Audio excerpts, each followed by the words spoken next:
The moment that not guilty verdict dropped, the internet exploded, but not nearly as loud as Jaguar Wright did. She wasted no time sending out a chilling warning: Cassie better watch her back. According to Jaguar, Diddy's not done not by. A long shot, and this time she claims he's coming back with a vengeance. But here's the twist: Jaguar says he won't be coming alone. Allegedly, Diddy's daughters, especially his twin girls, are stepping up and ready to help him settle scores.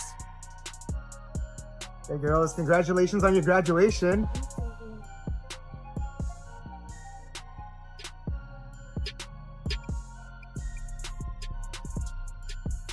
Have you spoken to your dad? How's he holding up? Now, if you've been following Jaguar Wright, you already know she doesn't hold back. This isn't just another celebrity shooting off on social media. Jaguar has spent years dragging the music industry skeletons out of the closet. From secrets to she's been the woman with the receipts. And when she talks, people listen.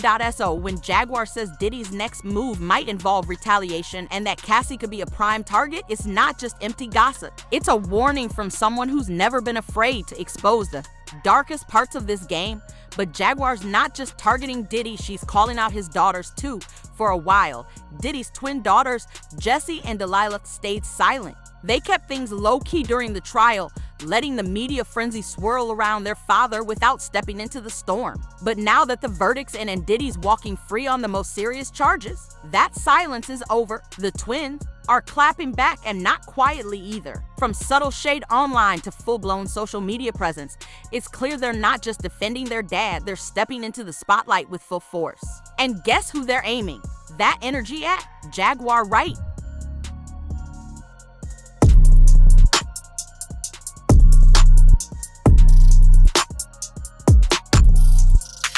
But here's where it gets messy. People are starting to wonder why Jaguar is so focused on Diddy's twins instead of his other daughter, Chance. Well, the difference is clear to anyone paying attention. While Chance has kept a low profile, almost disappearing from the public eye during the chaos, Jessie and Delilah have been everywhere. They've been posting vacation pics, hitting up celebrity events, and living it up like there's no storm cloud hanging over their family. Yacht parties, red carpets, exclusive clubs, you name it. They've been there, smiling for the cameras like nothing ever happened. And to someone like Jaguar, that's a problem, because while the world is still processing what went down during that trial, especially the disturbing testimony that came out, the twins have been flaunting their lifestyle like nothing ever changed. And Jaguar isn't the only one who noticed. I'll be sure who has a son with Kim Porter. That's Quincy, right? Yeah. Has kind of for a while, spoke about this conspiracy theory that Puffy has something to do with Kim Porter's death or something like that. I personally have never believed that. Do you think there's any truth in that at all? I don't want to believe it. You know what I'm saying? But I also ain't know everything, all this stuff that's going on. So one thing I know that Puff loves is money more than anything in the world. You know what I'm saying? So with me not knowing all of this other stuff that was going on, I don't know mentally. Like mentally, I can't even see him doing half of the shit that they've proven that he's been doing. So in my mind, the way that I see him with the kids and the way I seen him with Kim and everything like that, I would say if somebody was to ask me, I would say no, he don't have nothing to do with it. But after everything that I've been seeing lately and everything that's going on, I don't want the media to sway me in one way or another. I would say no. But then if Kim was talking about threatening to come out with different things, I don't put that past her. I spoke to Al a couple of times, and he texted me a couple of times too. I think knowing the history of them two, if he did increase his security, he have every right to. And I believe that Al knows that Puff has some powerful people, or has some powerful people around him, and some people doing some things for him that could danger his life. His life could be in danger. I don't think nobody would be paying for some security if they didn't think their life was in danger. So I could see Al doing that, I understand why Al is doing that. And I just wish them all the luck. You gotta realize, man, Kim's death wasn't even investigated, bro. Her death wasn't even investigated. And it should have been a proper investigation so all the family members can feel like that there was no foul play in her death. How is it that you know how we are as a people? I don't believe that 10% of your viewers that's watching this don't keep their phone when they go to sleep in arm reach. How is it that there was no electronic products or gadgets around Kim's bed? Her laptop missing, her cell phone's missing. Everything is missing that she could get in touch with her little girls if they not at home or some friends or family. All that's missing. That's a big one, man. You gotta understand, man, that it's a lot of stuff that has been happening. Now, some people even said that her casket was ordered 2 months before she died. I don't believe that, man. I swear. I'm not no conspiracy theorist or none of that. But I heard, did you hear something like that, man? That her casket, how you order a gold casket 2 months before somebody died, man?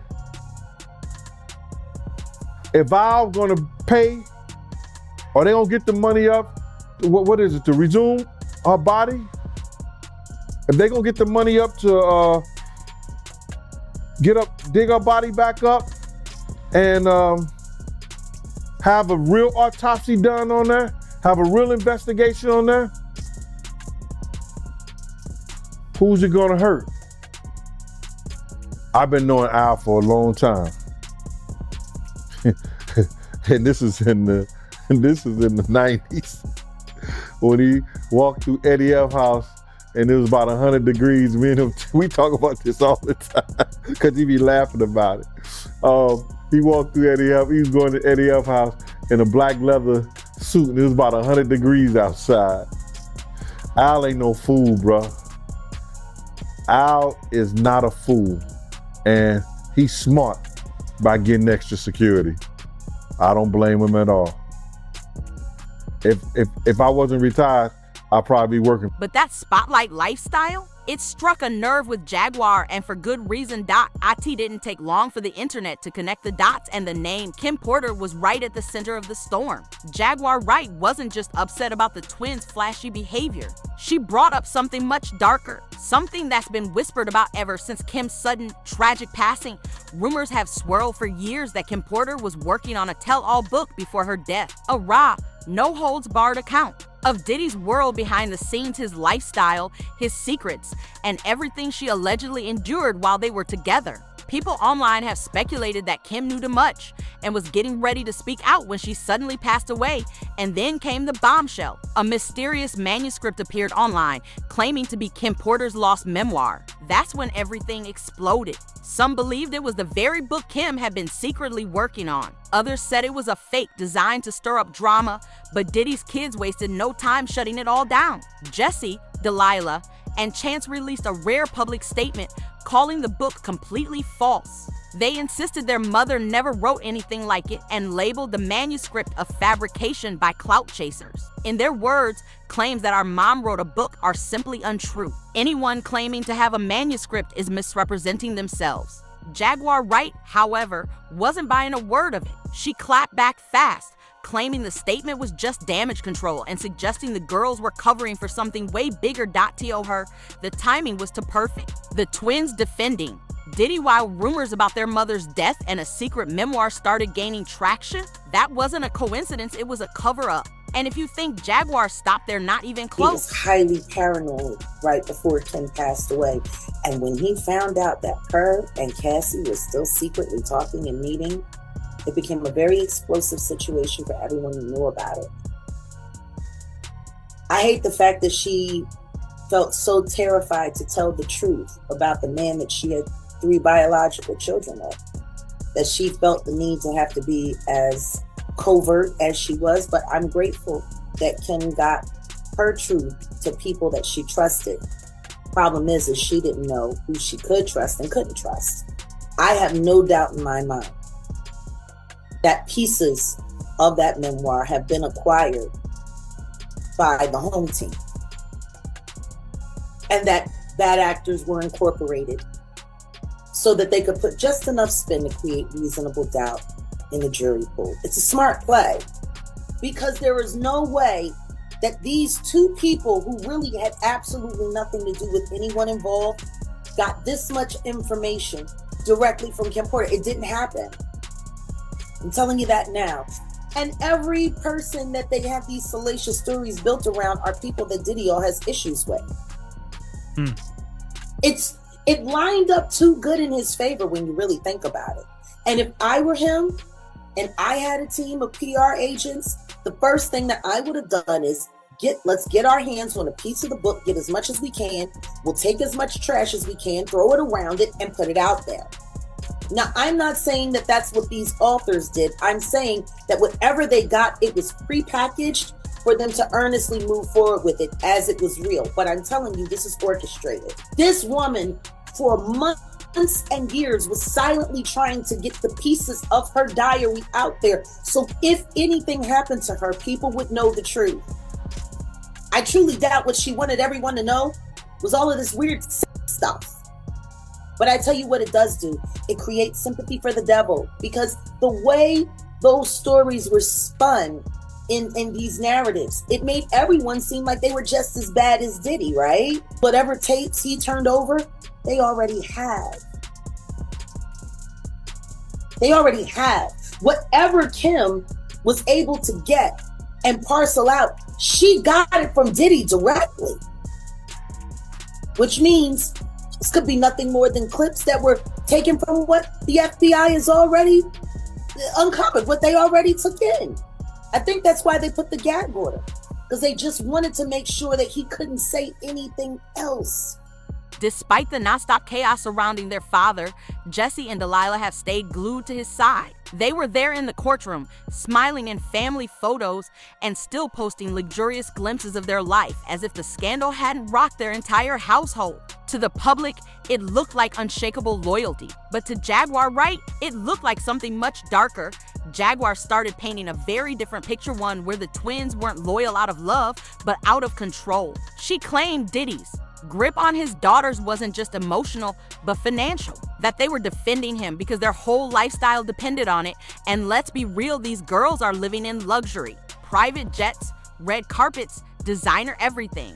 While Diddy was behind bars, they didn't just pause, they kept the party going. And to Jaguar, that screamed privilege over principle. She even said at one point that she felt bad for them believing they were just victims of manipulation, but that sympathy didn't last long. Because when Jesse and Delilah turned up online, showing off the same glam life without a shred of visible concern for the victims or the disturbing trial details, Jaguar flipped the script. She accused them of being tone deaf, self-absorbed, and completely disconnected from the pain swirling around their father's name. Still, those close to the family say the trial wasn't easy for the girls. Behind the scenes, sources claim the twins were deeply shaken by some of the testimony, especially the statements made by one woman describing terrifying incidents behind closed doors. No matter how calm they looked on Instagram, the trauma was reportedly real, but while others crumbled, Diddy bounced back fast, and according to Jaguar, so did his daughters, with more boldness than ever. To the other news of the day, and we're following some breaking news in the Sean Combs case. His defense lawyers just dropped their push to speed up his sentencing. It comes after Combs was acquitted last week of the most serious charges against him, but convicted on 2 lesser charges and remains behind bars while he awaits his sentencing. Eyewitness News reporter Kimberly Richardson is live in Lower Manhattan. And Kim, there was a lot of back and forth on this issue today between attorneys. Listen, yeah, and all that back and forth actually happened before today's 2 o'clock hearing. The hearing lasted less than 2 minutes and literally was a full circle moment. All parties involved agreed to the judge's original sentencing date of October 3rd. This was all done by conference call. No one was physically in the courtroom on the 24th floor here, except for members of the media and the public.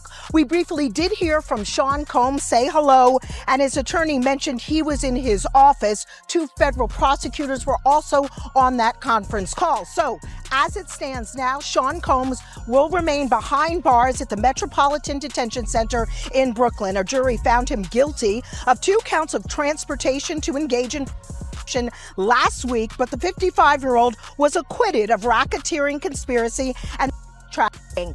At the time, the judge rejected a $1 million bail package and proposed October 3rd for sentencing. The defense fiercely objected, pointing out Combs was found not guilty of the most serious charges and asked the judge to expedite sentencing. Combs' legal team even went as far as citing, quote, exceptional circumstances. The fact that the mother of 4 of Combs' kids is no longer alive, Kim Porter, passed away in 2018.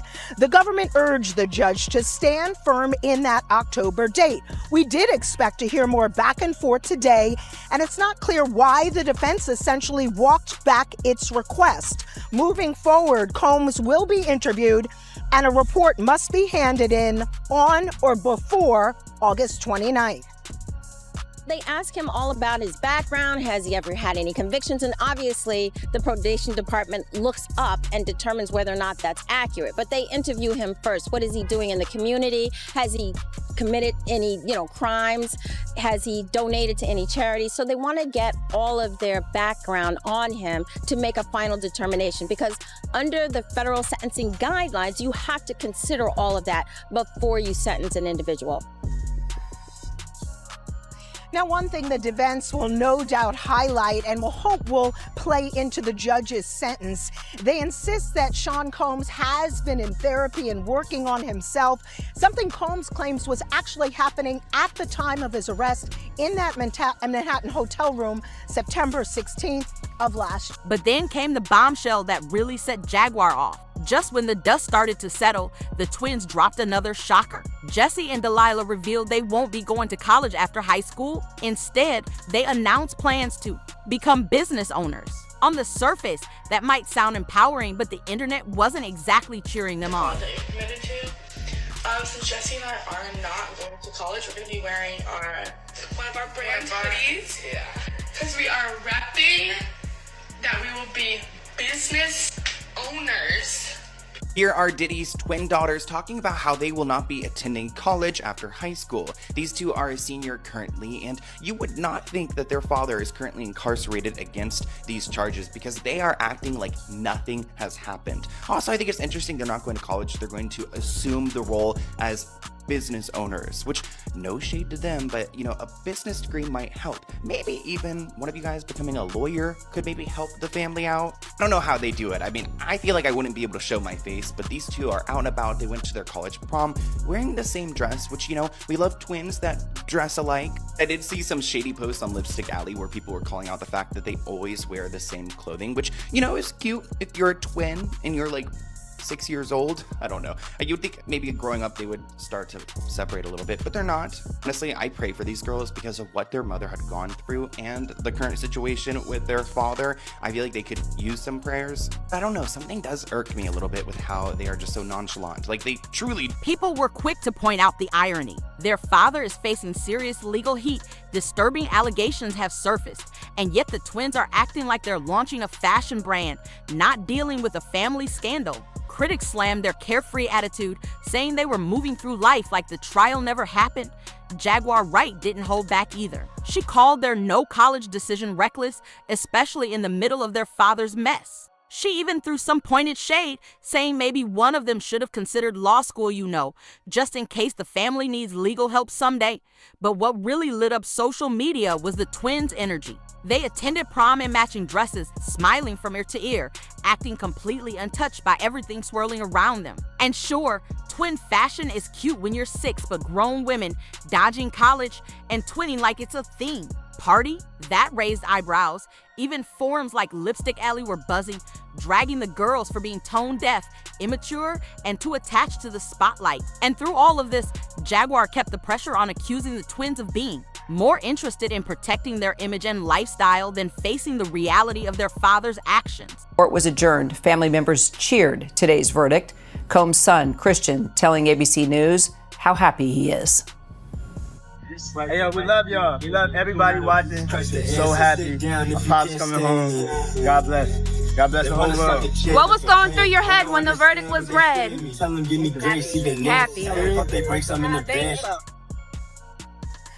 He is still facing up to 20 years in prison on these lesser charges. They are arguing he should be held until his sentencing, Kira.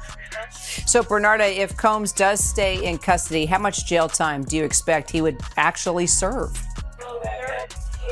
So in terms of if the judge does decide that Sean Combs remains in custody pending sentencing, the judge will ultimately determine what his sentence is. You have to think that the sentencing is not going to take place in another week or two. We're talking about months from now that the sentence will take place.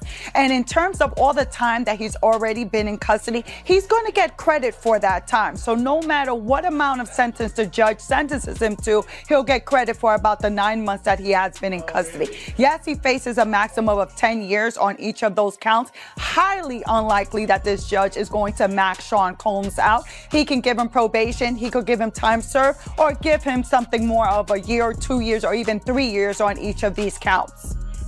So, Kelly, how does this verdict impact Combs' legacy as an entertainer, as a music mogul moving forward, you think? I think it does impact his legacy because we have to talk about this in addition to talking about his 3 decades as being a pop culture icon. You know, this is a human who has touched every facet of business, of industry, you know, politics, film, TV, music, Broadway, spirits, fashion, you know, but we also now have to talk about this case and the role that that plays and that legacy. And I think it's significant because unfortunately people are going to be able to unhear some of that testimony that they read, and they're most certainly going to be able to unsee that video footage from that 2016 Intercontinental incident between him and Cassie Ventura. And I think that that's going to be part of the conversation moving forward. She's even gone so far as to call them psychopaths, cold, calculated, and indifferent to the alleged victims. In her eyes, they're not innocent daughters caught in the middle. They're willing players in Diddy's game, doing whatever it takes to keep the cash and clout flowing. But there's a darker theory brewing beneath the surface. As the legal heat turned up on Diddy, so did the speculation, and the theories got wild. Some insiders and internet sleuths began floating a darker possibility that Diddy had quietly moved money into offshore accounts using his kids' names, and that the twins knew exactly where the cash was stashed. Rumors started circulating that Jesse and Delilah were preparing to leave the country if the verdict went sideways. People claimed they were ready to jet off, passports in hand, and access those hidden funds if things got ugly. Date hearing unexpectedly adjourned following the conviction of Sean Diddy Combs last week. In fact, defense attorneys and federal prosecutors initially agreed to a September 22nd sentencing date for Combs. This is ahead of a remote hearing that was set for this afternoon. But shortly before the hearing, attorneys for both sides sent a joint letter to the judge saying that they had agreed to the original proposed sentencing date of October 3rd. Combs was acquitted of racketeering, conspiracy, and convicted on 2 counts of prostitution-related charges. He faces a maximum sentence of 20 years in prison on those counts. And our ABC News chief investigative correspondent Aaron Katursky has the latest. Okay, Sean Combs is going to be sentenced this fall after he was convicted of 2 counts of prostitution-related charges that together carry a maximum prison term of up to 20 years. He is unlikely to get that much, but federal prosecutors are expected to ask for at least 5 years. Combs will receive credit for time served, which will subtract about a year from the ultimate sentence. His acquittal on racketeering conspiracy charges took away the possibility of life in prison for Combs, who's preparing to ask for leniency.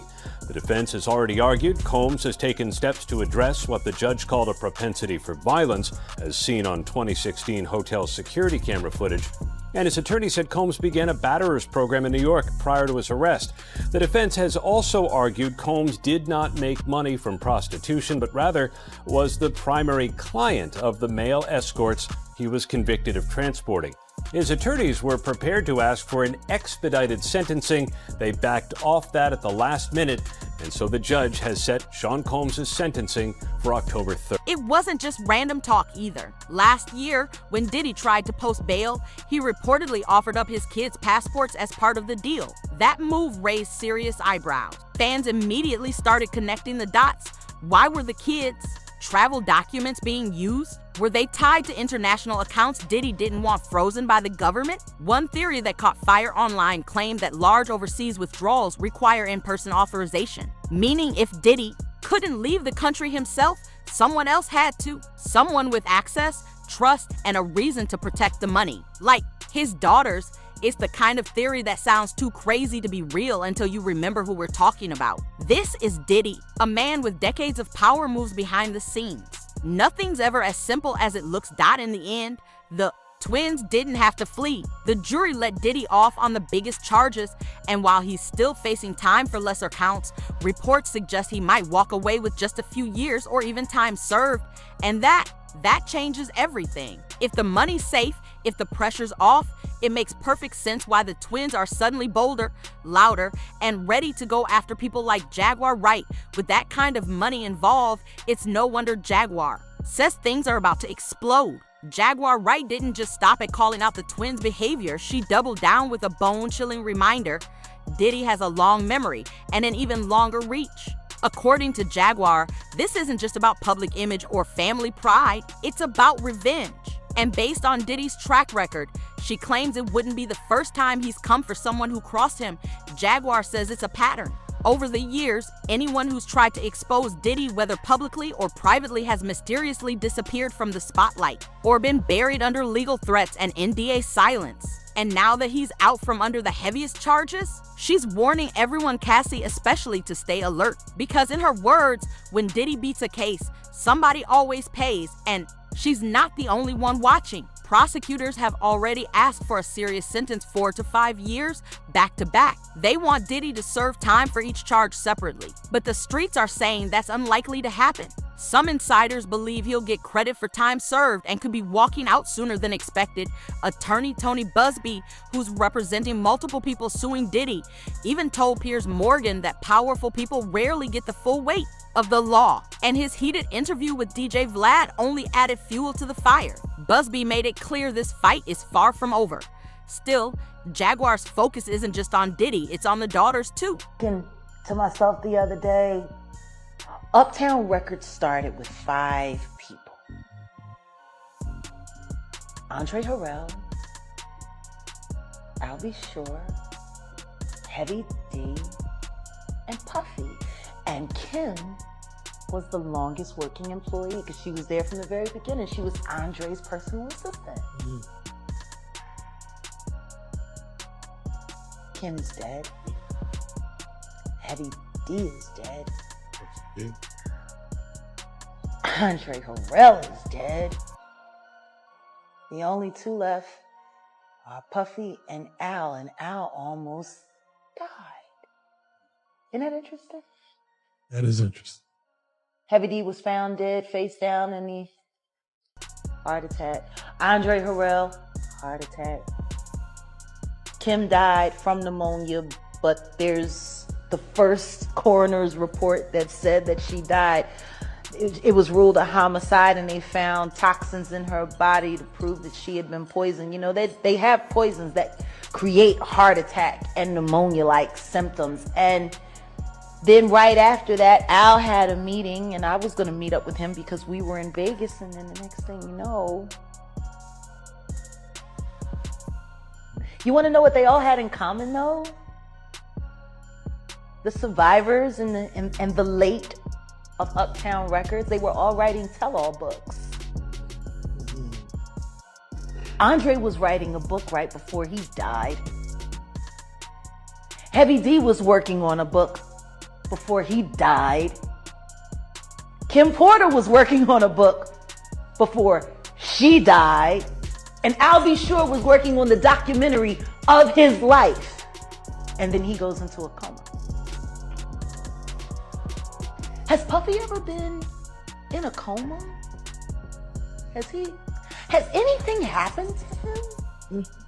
He must be the luckiest motherfucker, because it seems like everybody that worked at Uptown Records from the very beginning. She believes they've become extensions of his retaliation tactics. She says they're not just defending their father, they're preparing to help him settle old scores. And with Jaguar being one of his loudest critics, she's convinced they got her name at the top of the list. And remember, when the twins left the courtroom, multiple sources say they were in tears. Not because of the verdict, but because of what they heard during the trial. One witness's testimony was so disturbing. They allegedly couldn't sit through the entire thing. But now, they're back online, smiling, clapping back, and flaunting like nothing ever happened. To Jaguar, that's the biggest red flag of all. She says the switch from shaken to savage wasn't emotional healing. It was strategic, and if Diddy really is getting ready to make his next move, he may not even have to lift a finger, because his daughters might just do it for him. And if he does, that opens the door for a chilling new phase. Well, we're going to find out, Vlad. We're going to find out, Vlad, whether any of these civil cases do end up. None of them will be won. Maybe one or two will be settled because of their headaches. Okay, well, there are over 100 people. The one thing I do find very distasteful is there are reports that Diddy got a standing ovation in prison when he returned from this verdict, because people like Brad. Because his lawyer said that they love the idea of him beating the feds. And when you watch that video, when you watch the video of him beating up Cassie Ventura, the idea that guy becomes any kind of hero, I think, would stick in all our gullet. Can we agree on that? He's not exactly an esteemed company. He's in a prison. But he's not. He shouldn't be treated as a hero. Of course not. And I mean, in some of the comments you've been reading online, I do think the prosecution failed Cassie in a way, because now we're having a debate about her motivations. Was she actually just in on all of this and just trying to? But you know what, Esther? When I interviewed the Punisher, I really did change my view about this whole case. But she was 9 months pregnant, testifying about the most grotesque things. I know. But she also had taken a massive payout before, which she deserved. She deserved it. Okay, but according to the Punisher, over 2 years, it was all driven by her, all consensual, and she was completely happy. And when he said that under oath, and then repeated it all to me, and I got to be honest with you, I slightly changed my view about the whole case based on his testimony. I thought that if that was indicative of what was really going on, then how much of a victim was she? She was a victim of domestic violence, but as Vlad said, that was not what Diddy was on trial for. Anyway, look, it's a fascinating case. So now, the real question hangs heavy in the air. Why are Jesse and Delilah going so hard at Jaguar Wright? Is it just about defending their father's name? Or is there something way deeper going on, something they don't want the world to hear? Because if Jaguar Wright is just a loudmouth with no receipts, why does she always seem to hit a nerve? Why does every accusation she throws out trigger full-blown responses from people in Diddy's inner circle? There's a theory gaining traction, and it's not coming from fringe blogs. It's coming from fans, insiders, and even other industry voices. Some believe Jaguar knows something real, something that could shake the foundation of Diddy's carefully built empire. She's hinted at it before, claiming she sat on information that could end careers and even send people to jail. Whether it's about Kim Porter, the alleged offshore money trail, or Cassie's rumored end of Jaguar talks like she has cards no one else is willing to play. And let's not forget, she was one of the first to speak openly about Kim's possible tell-all, the suspicious silence around Cassie's settlement, and the girls' sudden rise as public defenders of their dad. She saw the moves before most people even realized there was a game being played. So, are Jesse and Delilah lashing out because they're hurt? Because they're young and under pressure? Or are they trying to protect something or someone by silencing Jaguar before she exposes something too big to contain? At this point, it's all speculation. But one thing's for sure, Jaguar Wright isn't backing down. And if what she claims to know ever drops for real, it might not just be Diddy who goes down. It could drag the whole family with him, because sometimes the loudest voice in the room is the one holding the truth everyone's too scared to say.